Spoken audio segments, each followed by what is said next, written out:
कुछ देर बाद अचानक ही रुचिका छत से नीचे उतरी और मजार की ओर अपने कदम बढ़ा दिए। जब से वो इस मकान में शिफ्ट हुए थे, ये पहली बार था जब रुचिका ने मजार को अंदर से देखने का मन बनाया था। वो मजार के पास पहुंची और एक टूटी हुई दीवार पर बैठ गई।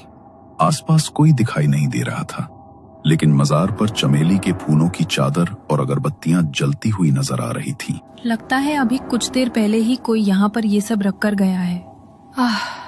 कितना सुकून है यहाँ। इतनी शांति आजकल कहाँ मिलती है। मेरा तो दिल करता है मैं यही रह जाऊं। वैसे ये अच्छा आइडिया है। मैं शाम को यहाँ आया करूंगी, लेकिन माँ से नजर बचाकर, क्योंकि अगर माँ ने मुझे यहाँ देख लिया तो कयामत आ जाएगी। रुचिका मजार को देखकर अपने आप से बातें कर रही थी। कुछ देर वो वहां बैठी रही, फिर तन्हाई में कुछ गुनगुनाने लगी। जैसे ही उसके होठों से सुर निकले, माहौल कुछ अजीब सा बदलने लगा। अगले ही पल एक ठंडी हवा का झोंका उसे छूकर गुजरा। रुचिका चौंक गई और चारों ओर देखने लगी। अभी तक शांत पड़ा मौसम अचानक करवट लेने लगा और उसी के साथ एक जोरदार आंधी चल पड़ी। चारों तरफ सिर्फ धूल उड़ने लगी और उसी में रुचिका का गुलाबी दुपट्टा उड़कर मजार पर लिपट गया। रुचिका ने आंखें बंद कर ली, आंधी के रुकने का इंतजार करते हुए। कुछ देर बाद जब हवा थमी, उसने आंखें खोली तो देखा उसका दुपट्टा अब भी फूलों की चादर के ऊपर पड़ा हुआ था। वो घबराकर दौड़ी, अपना दुपट्टा उठाया, उसे सीने से लगाया और घर की ओर भाग पड़ी। उसे पता ही नहीं चला कि दुपट्टे में उलझे कुछ चमेली के फूल अब उसके साथ उसके कमरे तक आ गए हैं। घर लौटने के बाद रुचिका को अपना शरीर बहुत भारी लगने लगा। ऐसा लग रहा था जैसे तेज बुखार में हर जोड़ टूट रहा हो।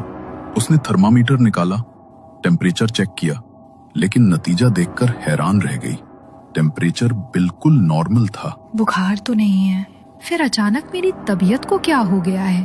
पूरा शरीर बोझ की तरह लग रहा है, हिलने का भी मन नहीं हो रहा। और मैंने तो आज रोज वाला परफ्यूम लगाया था, फिर मेरे कमरे से चमेली की महक क्यों आ रही है? रुचिका बिस्तर पर बैठी ये सब सोच ही रही थी कि तभी बीना की आवाज आई। अरे रुचिका, दिन छिपने को है, इस समय कहाँ चली गई थी? यहाँ आसपास कुछ है भी तो नहीं, ऐसे अकेले में मत निकला कर बेटा। तुम्हारे पापा भी ना पता नहीं क्या सोचकर हमें इस जंगल में बसा गए। माँ, क्यों गुस्सा करती हो? ये जगह उतनी बुरी भी नहीं है। कितना सुकून सा महसूस होता है यहाँ पर। रुचिका अभी मजार के बारे में बताने वाली थी कि तभी उसे याद आया कि अगर उसने माँ को बताया कि वो अकेली उस पुरानी मजार पर गई थी तो जरूर उसे डांट खाने को मिलेगी।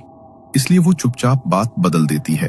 माँ के हाथ का स्वादिष्ट सांभर और चावल खाने के बाद रुचिका को अपनी पलकें बहुत भारी महसूस हो रही थी। क्या बात है रुचिका, तबीयत ठीक नहीं है क्या तेरी?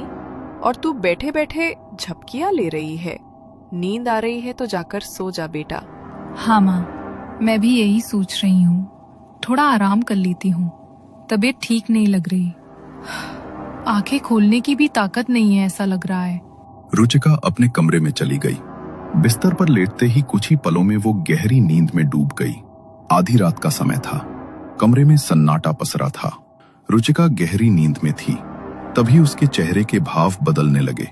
वो करवटें बदलने लगी, होठों से कराहटें निकलने लगी।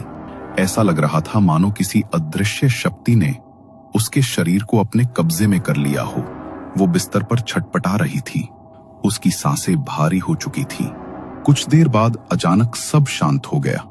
सुबह जब रुचिका की आंख खुली, उसका पूरा शरीर दर्द से अकड़ रहा था। शरीर पर जगह जगह नीले निशान उभर आए थे, जैसे किसी ने उसे बेदर्दी से पीटा हो। लेकिन सबसे हैरान कर देने वाली बात ये थी, रुचिका उस कमरे में बिल्कुल अकेली थी। न पिछली रात कोई अंदर आया, न कोई बाहर गया। तो फिर आधी रात के बाद उसका शरीर इस तरह जख्मी कैसे हो गया? पूरे 10 घंटे की नींद के बाद भी रुचिका को अपना शरीर बेहद भारी लग रहा था।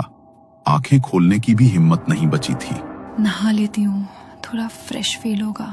समझ नहीं आ रहा इतनी नींद क्यों आ रही है मुझे। बाथरूम में नहाते हुए उसकी नजर आईने पर गई। उसके शरीर पर जगह जगह लाल और नीले निशान पड़े हुए थे।